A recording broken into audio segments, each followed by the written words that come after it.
నమస్తే, నేను Vamsi. Welcome to question hour. ఓటర్ల లిస్టు సవరణలతో సంచలనంగా మారిన ఎస్ఐఆర్ త్వరలో దేశవ్యాప్తంగా విస్తరించనుంది. రెండో దశ తర్వాత మిగిలిన రాష్ట్రాల్లో త్వరలో ఎస్ఐఆర్ ప్రక్రియను మొదలుపెట్టేందుకు పనులు మొదలైపోయాయి. దేశంలో మొదటిసారిగా ఎస్ఐఆర్ని బీహార్తో మొదలుపెట్టి పూర్తి చేసిన కేంద్ర ఎన్నికల సంఘం ఆ తర్వాత పశ్చిమ బెంగాల్, తమిళనాడు సహా 12 రాష్ట్రాలతో పాటు కేంద్రపాలిత ప్రాంతాల్లో అమలు చేస్తోంది. కొద్ది రోజుల్లోనే అక్కడ కూడా ఓట్ల సవరణ ప్రక్రియ ముగినుంది. ఇక మిగిలి ఉన్న రాష్ట్రాల్లో కూడా ఎస్ఐఆర్ను మొదలుపెట్టాలని నిర్ణయించినట్లు సిఈసి జ్ఞానేష్ కుమార్ ప్రకటించారు. ప్రస్తుతం 12 రాష్ట్రాలు, కేంద్రపాలిత ప్రాంతాల్లో ఎస్ఐఆర్ ప్రక్రియ ముగింపు దశకు చేరుకుందని తెలిపారు. స్వచ్ఛమైన ఓటర్ల జాబితాలే ప్రజాస్వామ్యానికి పునాది అన్న లక్ష్యంతో అర్హత కలిగిన ప్రతి ఓటరు పేరు జాబితాలో చేర్చేందుకు ఈసీ ప్రయత్నాలు చేస్తోంది. అయితే ఈసీ చేపట్టిన ఎస్ఐఆర్ పలు సవాళ్లను కూడా ఎదుర్కొంటోంది. బీహార్లో మొదలుపెట్టినప్పుడు చేదు అనుభవాలు, పలు అడ్డంకులను ఎదుర్కొంది. ప్రతిపక్ష ఇండీ కూటమి నుంచి తీవ్ర విమర్శలు వెల్లువెత్తాయి. అయినా ముందుకు వెళ్లిన ఈసీ రాహుల్ లేవనెత్తిన అంశాలను కొట్టిపారేస్తూ ముందుకు సాగింది. ఎస్ఐఆర్ తర్వాత బీహార్లో విజయవంతంగా ఎన్నికలు నిర్వహించింది. బీహార్లో జరిగిన అసెంబ్లీ ఎన్నికల్లో రికార్డు స్థాయి ఓటింగ్ కూడా నమోదైంది. ఆ తర్వాత 12 రాష్ట్రాలు, కేంద్రపాలిత ప్రాంతాల్లో ఎస్ఐఆర్ ప్రక్రియ కొనసాగుతోంది. అయితే రెండో దశలో చేపట్టిన పశ్చిమ బెంగాల్, తమిళనాడు రాష్ట్రాల్లోనూ తీవ్ర విమర్శలు వెల్లువెత్తాయి. అయినా ఎలాంటి వెనకడుగు వేయకుండా ఓటర్ల సవరణను చేపడుతోంది ఈసీ. పశ్చిమ బెంగాల్లో భారీగా అక్రమ ఓట్లు, చొరబాటుదారుల ఓట్లను తొలగిస్తున్నారు. దీనిపైనే రాజకీయ రగడ కొనసాగుతోంది. అది కూడా సక్సెస్ సాధిస్తుండటంతో తర్వాత మిగిలిన రాష్ట్రాలపై ఈసీ దృష్టి సారించింది. అందులోనూ తెలుగు రాష్ట్రాల్లో ఎస్ఐఆర్ మొదలు కానుంది. దీంతో అప్పుడే రాష్ట్రాల్లో హడావిడి మొదలైపోయింది. దేశవ్యాప్తంగా ఎస్ఐఆర్ని విజయవంతంగా పూర్తి చేయాలన్న టార్గెట్తో ఈసీ పనిచేస్తుందన్న టాక్ వినిపిస్తోంది. కేంద్ర ఎన్నికల సంఘం ఎస్ఐఆర్ 3వ దశకి సిద్ధమవుతుందా? ఇప్పటి వరకు చేపట్టిన 2 దశలు సక్సెస్ అయినట్టేనా? పశ్చిమ బెంగాల్లో సమస్య కొలిక్కొచ్చినట్టేనా? 3వ దశలో అన్ని రాష్ట్రాల్లో ఎస్ఐఆర్ ఒకేసారి నిర్వహించేందుకు సన్నాహాలు చేస్తున్నారా? మరో దశకు ఛాన్స్ ఉండకుండా ప్లాన్ చేస్తున్నారా?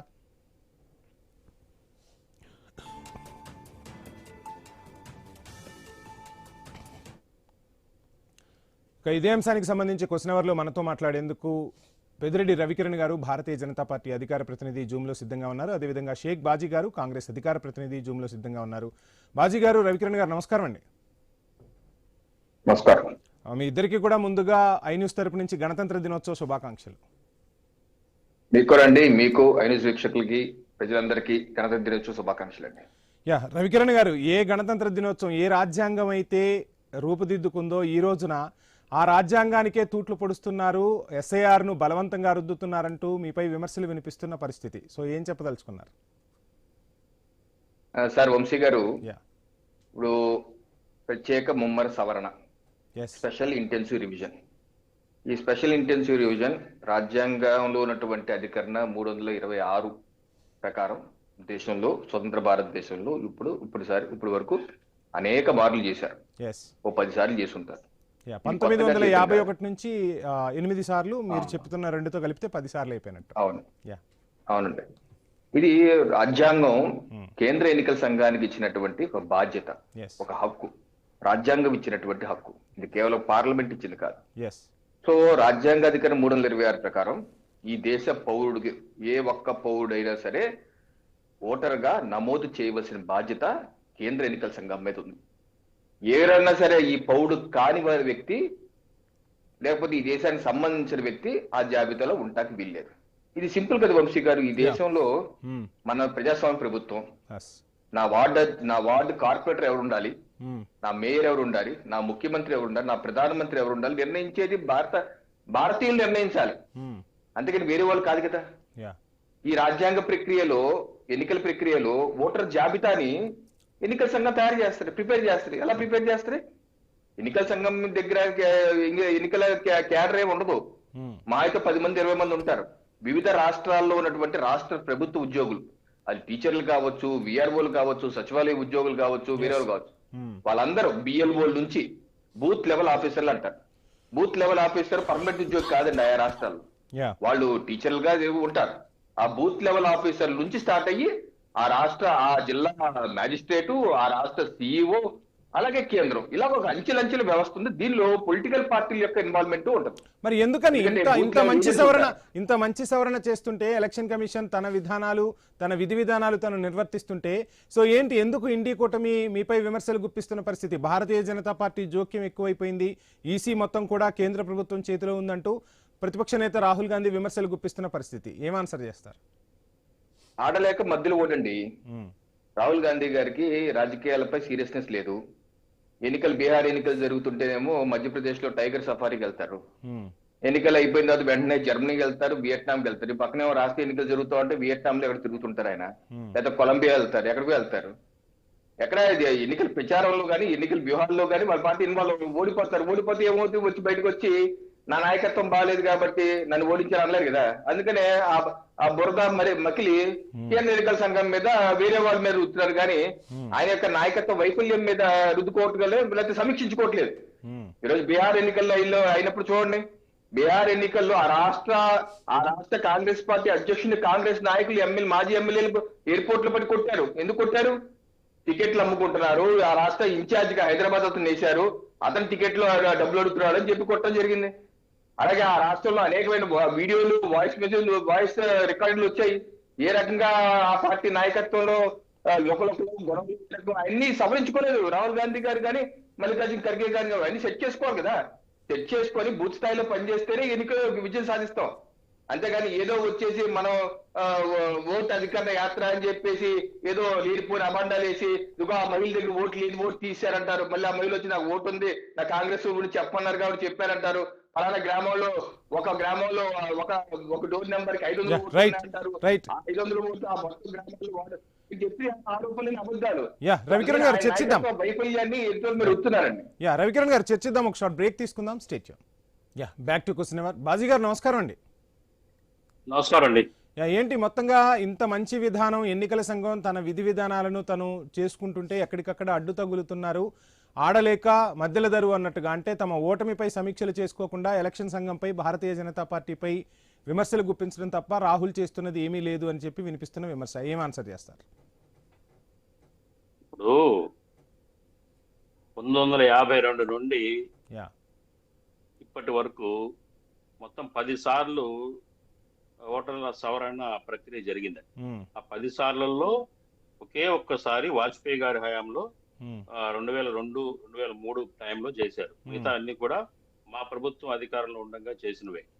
నెహ్రూ గారి టైం నుంచి కానివ్వండి, శాస్త్రి గారు, ఇందిరాగాంధీ గారు, రాజీవ్ గాంధీ గారు, పివి నరసింహారావు గారి టైంలో 2 తడవలు. మేము దీనికి వ్యతిరేకం కాదు. ఎన్నికల సవరణ అనేది జరగాల్సిందే.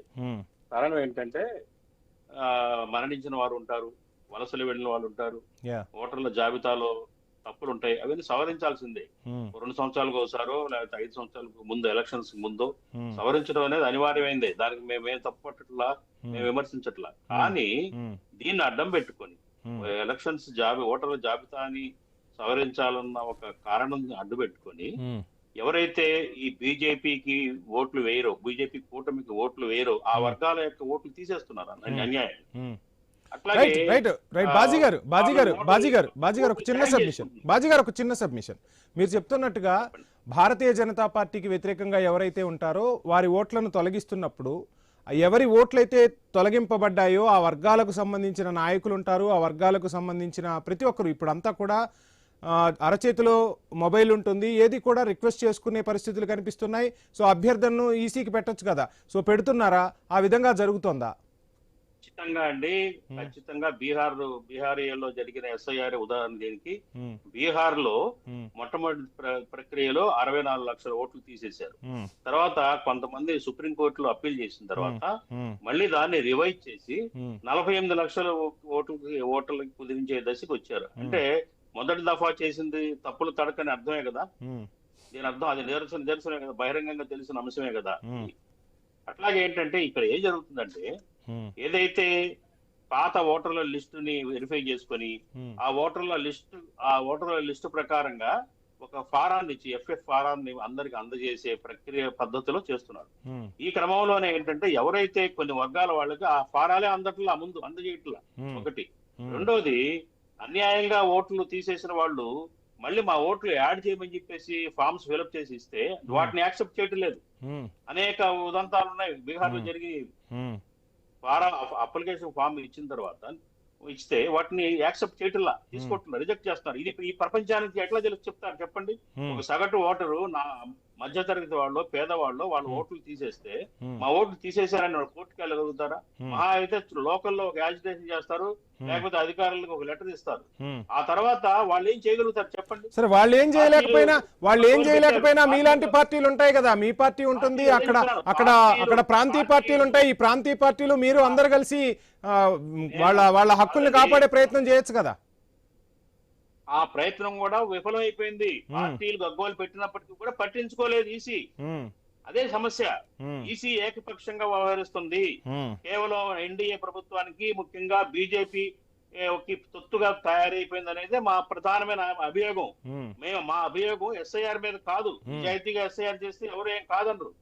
కాకపోతే ఇప్పుడు మన బీజేపీ మిత్రుడు రవికిరణ్ గారు చెప్తున్నారు, రాహుల్ గాంధీ గారికి ఏం పట్టదు, ఆయన తిరుగుతూ ఉంటాడు విదేశాలకి, జల్సాలు ఎలక్షన్ వదిలేసని చెప్పేసి. ఏమండి, ఎలక్షన్స్ లో కావాల్సినంత ప్రచారం చేశాడు, ప్రజల మీద వదిలేశారు ఎన్నుకోవడం ఎలక్షన్స్ ఫలితాల మీద. అంతేగాని పొద్దుగూకులు వెళ్ళి అక్కడ కూర్చొని చేయరు. నరేంద్ర మోడీ లాంటి ఒక దుర్మార్గమైన ఆలోచన విధానం రాహుల్ గాంధీకి లేదు. నరేంద్ర మోడీ గారు ఏం చేశారు? పహల్గాం దాడులు జరుగుతుంటే ఆయన అరబ్ కంట్రీస్ టూర్ కు వెళ్ళాడు. కనీసం ఆ బాధితులను ఇప్పటి వరకు కూడా పరామర్శించాల ఆ మోడీ.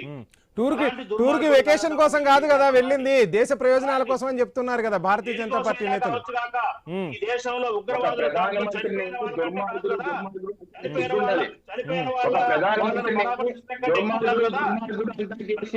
ప్రచారంలో వెళ్ళాడు,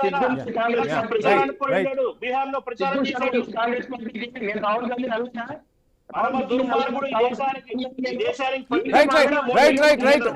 రాజ్యాంగబద్ధ పదవుల్లో ఉన్న వారిని ఎవరిని కూడా మనం వ్యక్తిగతంగా విమర్శించకూడదు.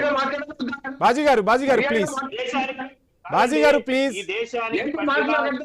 నరేంద్ర మోడీ రైట్. బాజీ గారు ప్రజలకు తెలుసు, ప్రజలు తీర్పునిస్తారు, దయచేసి వ్యక్తిగత విమర్శలు చేయొద్దు. ఎన్నికల్లో మ్యానిపులేషన్ చేసి ఏదో రకంగా గెలవటమే పరామాధిగా ఉన్నది ఎన్డీఏ యొక్క ఆలోచన విధానం. ప్రజల యొక్క సమస్యలు, ప్రజల యొక్క కష్టాలు చెప్తున్నా.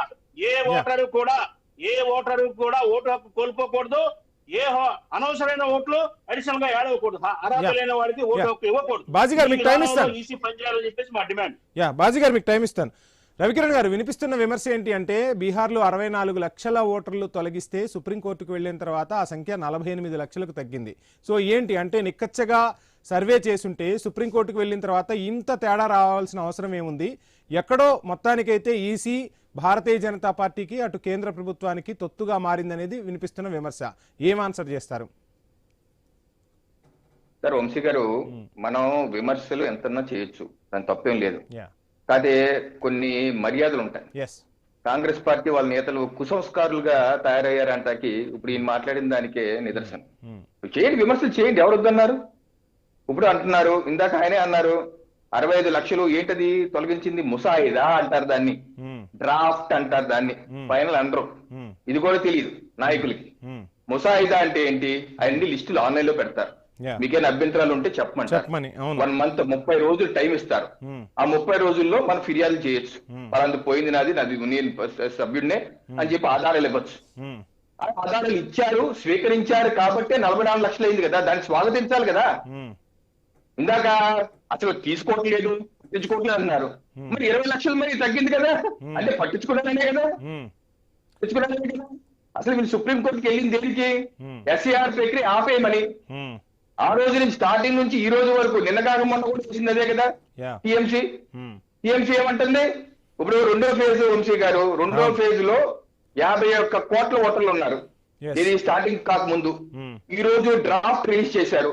డ్రాఫ్ట్ లో 6.5 కోట్లు తొలగించబడ్డాయి. డ్రాఫ్ట్ ఇది ముసాయిదా, తెలుగు ముసాయిదా అంటే తొలగించడం కాదు, ఆ లిస్టులు పెడతారు, దీని అభ్యంతరాలు చెప్పమంటారు. ఆ ముసాయిదాలు ఎక్కువ ఓట్లు ఎక్కడ పోయినాయి? 2.89 కోట్లు ఉత్తరప్రదేశ్ లోనే ముసాయిదాలు తొలగించారు. మీకు అభ్యంతరాలు ఉంటే చెప్పమన్నారు. వెస్ట్ బెంగాల్ అంతా 88 లక్షలు, 58 లక్షలు, తమిళనాడు దగ్గర 97 లక్షలు, గుజరాత్ మీ పార్టీ అధికారంలో ఉన్న దగ్గరే ఎక్కువ ఓట్లు కోల్పోయారంటారా? ఇప్పుడు మేము బీజేపీ అధికారంలో ఉన్న ఉత్తరప్రదేశ్ లో 2.89 కోట్లు, లక్షలు కాదు, 3 కోట్ల వరకు ఓట్లే ముసాయిదాలు తొలగించారు. మరి మేమే చేసుకోవాలండి, మా ఓట్లన్నీ ఎందుకు అవన్నీ మా ఓట్లే వస్తున్నాను. ఎవరు చెప్తారండి, ఎవరు ఓటు ఎవరు చెప్తారు చెప్పండి. రైట్. మరి స్టాలిన్ వ్యతిరేకిస్తున్న పరిస్థితి, మమతా బెనర్జీ కూడా వ్యతిరేకిస్తున్న పరిస్థితి. సో ఏంటి మొత్తంగా ఏం జరుగుతుంది? ప్రాంతీయ పార్టీలని స్టాలిన్ గారు ఏమండి, ఇప్పుడు 12 రాష్ట్రాలు 9 రాష్ట్రాలు 3 కేంద్ర పాలిత జరుగుతున్నాయి. ఎక్కడ ఏ పెద్ద డిస్టర్బెన్స్ లేదు, కేవలం వెస్ట్ బెంగాల్లోనే జరుగుతుంది. ఎందుకు జరుగుతుంది ఆలోచించండి ప్రేక్షకులు ఒకసారి. అక్కడ ఉన్నటువంటి ముఖ్యమంత్రి మమతా బెనర్జీ అనవసరంగా చేస్తున్నారు. స్టాలిన్ గారు కూడా ఇబ్బంది గొడవ సుప్రీంకోర్టుకి వెళ్ళారు. ఎందుకు వెళ్ళారు? సంక్రాంతి వస్తుంది, ఆ టైంలో అందుబాటులో ఉండరు, దాని ప్రకారం చెయ్యండి అన్నారు. ఎక్కడ ఇప్పుడు మమతా బెనర్జీ బిఎల్ఓల సంఘం పెట్టించి గొడవ చేయించినా, లేకపోతే అక్కడ ఉన్న అబ్జర్వర్ని మైక్రో అబ్జర్వర్లు కొట్టించినా, దాడులు చేయించినా, అలాగే ప్రజల్ని ఎన్నికల అధికారులను కొట్టండి అని చెప్పి పురివెళ్ళి కాలం కలిగిన ఆడే చేస్తారు గొడవ. ఎందుకు చేస్తారు? అంటే తొలగించబడ్డ డ్రాఫ్ట్ లో తొలగించబడ్డ ఎన్ని 58 లక్షలు. ఈ రోజు 1 మంత్ గా మిగతా 1.36 crores 1.36 కోట్లు సందేహాత్మకం ఉన్నాయి. దాని మీద విచారణ జరుగుతుంది. ఆ విచారణ ఆపేయాలని సుప్రీంకోర్టుకి వెళ్ళారు ఆవిడ. సుప్రీంకోర్టు ఏం తీర్పిచ్చింది? విచారణ జరగవలసిందే, రాష్ట్ర ప్రభుత్వం సహకరించాలి, దీనికి సంబంధించి యంత్రాంగం రాష్ట్ర ప్రభుత్వం ఇవ్వండి, సెక్యూరిటీ రాష్ట్ర ప్రభుత్వం ఇవ్వండి, దీనికి సమయం తీసుకోండి, చెయ్యండి, మొత్తం వ్యవస్థలు బయట పెట్టండి అన్నారు. అన్ని వ్యవస్థలు బయట పెట్టారు, ఆన్లైన్ లో నోటీసులు ఇస్తున్నారు, వాళ్ళతో మాట్లాడతారు. ఇది ప్రక్రియ. ఈ ప్రక్రియను కూడా అడ్డుకుంటాను రాజ్యాంగం వ్యతిరేకంగా చేస్తున్నారంటే ఏమన్నా చెప్పండి. అన్ని విధాలుగా అవకాశాలు ఇచ్చి ఓటర్కి మీకు చెప్పండి మీ వివరాలు, మీకు తొలగించబడితే ఇవ్వండి వివరాలు, మళ్ళీ యాక్ట్ చేస్తాం అని అంటే కూడా ఇంకేదో బీజేపీ తొత్తు అయిపోయింది, ఈసీబీ అంటే 10 సార్లు స్వతంత్ర భారతదేశంలో కాంగ్రెస్ పార్టీ అధికారంలో ఉండి చేశారు. అప్పుడున్న విపక్షాలు బాధ్యతాయుతమైన విపక్షాలు, కానీ ఇప్పుడున్న విపక్షం బాధ్యత రాహిత్యమైన విపక్షం. అంటే కాంగ్రెస్ పార్టీ అధికారం ఉంటేనే సరిగ్గా చేయిస్తావో, వేరే పార్టీ అధికారులు చేయలేమో, అన్ని గొడవ చేస్తే స్పష్టం అవుతుంది. ఇది కాంగ్రెస్ పార్టీ తొలి వ్యవహారం కదా. మీరుంటే కరెక్టా, వేరే వాళ్ళు ఉంటే రాంగా? మీ బిఎల్ఓ బూత్ లెవెల్ ఏజెంట్లు లేరా మీకు? బూత్ లెవెల్ ఏజెంట్ తొలగించబడి చెప్పొచ్చు కదా. అలా చెప్పారు కాబట్టి కదా 44 లక్షలకి దిగింది. వాళ్ళు కొత్త ఓట్లు ఉన్నారు, 10 లక్షల మంది కొత్త ఓట్లు ఉన్నారు. సో ఇది నిరంతర ప్రక్రియ. వాళ్ళు కాంగ్రెస్ పార్టీ వాళ్ళు బలం పెంచుకోండి, మీ నాయకుడికి చెప్పి బలం పెంచుకోండి, తిరగండి, రోడ్ల మీద తిరగండి, ఇంటింటికి తిరగండి. అంతేగాని మీరు ఏదో ఎక్కడో తిరుగుతూ ఇక్కడేదో రావట్లేదండి, ఎవరు ఏం చేస్తారండి? రైట్. బాజీ గారు, ఏంటి మొత్తంగా కాంగ్రెస్ పార్టీని ప్రక్షాళన చేసుకోవాలి, ఓటర్ల లిస్టులతో రాజకీయం చేయటం కాదు, వాళ్ళ హయాంలో చేస్తేనేమో కరెక్టు, మేము చేస్తే తప్ప అంటూ ప్రశ్నిస్తున్న పరిస్థితి. ఎలక్షన్ కమిషన్ అంటే మీ ప్రభుత్వం అధికారంలో ఉన్నప్పుడు. రైట్. బాజీ గారు, ఇంకొకటి, ఇప్పుడు తెలుగు రాష్ట్రాల్లో కూడా ఎస్ఐఆర్ అమలు చేయబోతున్నారు. మీరు స్వాగతిస్తారా, వ్యతిరేకిస్తారా? మీరు నాకు టైం ఇవ్వాలి సార్. టైం ఇవ్వకుండా నేనేం చెప్తాను? ఖచ్చితంగా ఆయన ఏదో మాట్లాడతాడు, నేను ఎవరిని ఇవ్వాలి చెప్పాలా? నాకు టైం ఇప్పటి ఎట్లా? మాట్లాడండి, మీరే మాట్లాడండి. ముసాయిదాకి ఓటర్ లిస్ట్ కి తేడా తేలినంత అజ్ఞానంలో కాము మేము. అసలు ముసాయిదాలోనే ఎందుకు వచ్చింది అడుగుతున్నాను. మీరు ముసాయిదాలోనే అంత తేడా వచ్చింది అంటే వాంటెడ్లీ చేశారంటాం మేము. అన్ని చోట్ల కూడా, అన్ని రాష్ట్రాల్లో కూడా లక్షల్లో 40 లక్షలు, 50 లక్షలు, 90 లక్షలు తేడా వస్తున్నాయి అంటే అర్థం ఏంటి? మీరు కావాలని వాంటెడ్ గా చేస్తా ఉంటున్నాను. మేము దీన్ని నిరూపించుకోవాలంటే ఈసీని మేము అడుగుతున్నాం. మీరు మిషన్ రీడబుల్ లిస్టులు పబ్లిక్ డొమైన్ లో పెట్టండి. ఎందుకు పెట్టరు? మిషన్ రీడబుల్ డొమైన్ లో పబ్లిక్ డొమైన్ లో పెట్టండి ఓటర్ లిస్టులని. నిజంగా మీరు నిజాయితీ, చిత్తశుద్ధి ఉంటే, మీరు చేసే పనిలో నిజాయితీ ఉంటే కనుక. రాహుల్ గాంధీ గారు బెంగళూరులో కానివ్వండి, ఇంకో హర్యానా ఓటర్ లిస్ట్ గురించి చెప్పారు. ఒక ఇంట్లోనే 70 ఓట్లు, 80 ఓట్లు, ఇవన్నీ తప్పులు ఉంటున్నాయి కదా. అలాగే ఉన్నవాళ్ళు ఓట్లు తీసేశారు. బీహార్ లో చాలా చోట్ల చనిపోయిన ఓట్లు ఉన్నాయి. ఓటర్ల లిస్టులు అవకతవకలు ఉన్నాయి. ఇవాళ డిజిటలైజేషన్ ఎంతో గొప్పగా పెరిగిన ఈ నేపథ్యంలో ఆఫ్టర్ ఆల్ ఒక ఓటర్ లిస్టుని పర్ఫెక్ట్ గా నిక్కచ్చిగా తయారు చేయలేని అసమర్థ స్థితిలో ఈసీ ఉంది. ఇది కాదా తొత్తుగా ఉండటం కాదా బీజేపీకి? వాళ్ళు ఈసీని బీజేపీ కనుసన్నల్లోనే మెలుతుంది. అది పబ్లిక్ అందరూ బహిరంగ రహస్యం. అది ఇవాళ మేము ఒక్కళ్ళే అంటాం కాదు, అన్ని పార్టీలు చెప్తున్నారు. కాబట్టి ఏంటంటే కేవలం గెలిపే పరమావధిగా నడుస్తా ఉన్నారు. నేను ఇందాక మాట్లాడింది మోడీ గారు ఆలోచన విధానం దుర్మార్గంగా ఉంది అంటున్నాను. కారణం ఏంటి? ఆయన పహల్గాం మృతి చెందిన వాళ్ళని పరామర్శించకుండా ఎలక్షన్ క్యాంపెయిన్ లో విదేశాల్లో పర్యటించడం అనేది ఎవరు సమర్థిస్తారు? మానవత్వం ఉన్న వాళ్ళు ఎవరు సమర్థించరు. ఇంత పెద్ద ఘోరం జరిగితే దేశంలో ప్రధానమంత్రి కనీసం పరామర్శించి ఎందుకు వెళ్ళలేదు? దీనికి సమాధానం చెప్పాలా బీజేపీ వాళ్ళు ఎవరైనా కానీ. రాహుల్ గాంధీ గారు అక్కడే కూర్చుంటాడా? ప్రచారం చేశాడు, ఆయన పనులు వెళ్ళాడు. వీళ్ళకి మాదిరిగా మోడీ గారి మాదిరిగా ఇట్లాంటి ముఖ్యమైన అంశాలు వదిలేసి ఎలక్షన్లు, ఓట్లు, ఎన్నికలే గెలిపే పరమావధిగా అడ్డగోలు వ్యవహారాలు నడపడం. Please conclude sir. Congress party నిబద్ధత ఉంది, నిబద్ధత, నిజాయితీ. తెలుగు రాష్ట్రాల్లో కాంగ్రెస్ పార్టీ ఎస్ఐఆర్ ను స్వాగతిస్తోందా? ఖచ్చితంగా అండి. పద్ధతిగా చేస్తే, నిజాయితీగా చేస్తే ఎస్ఐఆర్ ఎవరు అడ్డుకుంటారు? పద్ధతిగా చేయట్లేదని అడ్డుకుంటున్నాం, దీన్ని మోసం చేస్తున్నారని అడ్డుకుంటున్నాం. కాబట్టి తెలుగు రాష్ట్రాల్లో కూడా అదే ధోరణితో వెళ్తుందని ఆందోళన వ్యక్తం చేస్తా ఉన్నారు. తెలంగాణ రేవంత్ రెడ్డి గారు, మా ముఖ్యమంత్రి, నిన్న సుప్రీంకోర్టు ప్రధాన న్యాయమూర్తి బాగ్జీ గారు ఏం కామెంట్ చేశారు? ఈసీ మీద ముట్టుకాయలు వేశారు. మీకు విస్తృతమైన అధికారాలను ఎవరు ఇచ్చారు? ఎలక్షన్ 1960 ఎలక్షన్ నియమాలు సెక్షన్ 13 ప్రకారంగా మీరు ఇష్టం వచ్చినట్టు మీరు మార్చే అధికారం మీకు లేదు అని ముట్టికాయలు వేశారు ఈసీని. Please conclude sir. 11 పత్రాలు ఇవ్వాలని చెప్పేసి కొత్తగా పెట్టిన ఈ ఎస్ఐఆర్ లో నమోదు చేశారు. వేరే గతంలో ఉన్న నియమాల ప్రకారంగా 7 పత్రాలు సరిపోతాయి. రైట్. మొత్తంగా ఎస్ఐఆర్ పై అయితే దేశవ్యాప్తంగా రగడ కొనసాగుతుంది. 3వ విడత ఎస్ఐఆర్ కు ఎలక్షన్ కమిషన్ అయితే అడుగులు వేయబోతుంది. తెలుగు రాష్ట్రాల్లో కూడా ఎస్ఐఆర్ జరగబోతుంది. మరి ఏం జరగబోతుంది? ఎస్ఐఆర్ ను తెలుగు రాష్ట్రాల్లో స్వాగతిస్తారా? ఎటువంటి పరిణామాలు చోటు చేసుకుంటాయనేది చూద్దాం. చర్చలో పాల్గొన్న రవికిరణ్ గారికి, బాజీ గారికి ఐన్యూస్ తరపున ప్రత్యేక ధన్యవాదాలు. ఇది వాళ్ళ క్వశ్చన్ అవర్. Stay tune.